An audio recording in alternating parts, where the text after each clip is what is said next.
ከቁጥር 1 እስከ 14 ወደ ልስጥራንና ወደ ደርቤን አገር ደረሰ። ጢሞቴዎስ የሚባል አንድ ቀን አንድ ደቀ መዝሙርም አገኘ። እናቱም አይሁዳዊት ነበረች፣ አመነችም። አባቱ ግን አረማዊ ነበር።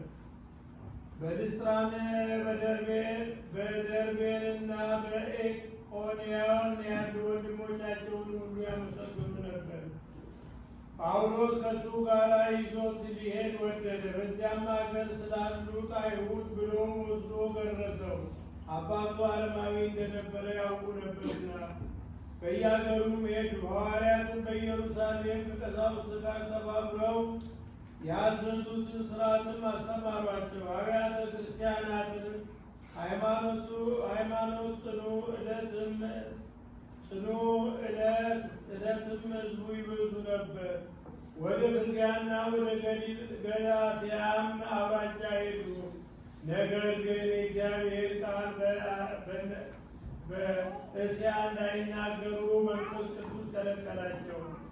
ሚስያ በደረሱት ጊዜ ወደ ቢታንያ ሊሄዱ ወደዱ፣ ግን የኢየሱስ የባሕርይ ሕይወቱ መንፈስ ቅዱስ አልፈቀደላቸውም። ጳውሎስ ስለታየው ከሚሳያም አልፈው ወደ ጢሮአዳ ወረዱ። ለጳውሎስ አንድ መቄዶንያዊ ሰው በሌሊት ታየው። ቆሞም ወደ እረኛ ወደ መቄዶንያ እልፍ ና እርዳን እያለ ይማልደው ነበር። ይህንንም ባየ ጊዜ ወደ መቄዶንያ ልንሄድ ወደድን። እናስተምራቸውም ዘንድ እግዚአብሔርን እንድንጠራ ስለመሰለን ከጢሮአዳም ወጥተው ወደ ስሞትራቅ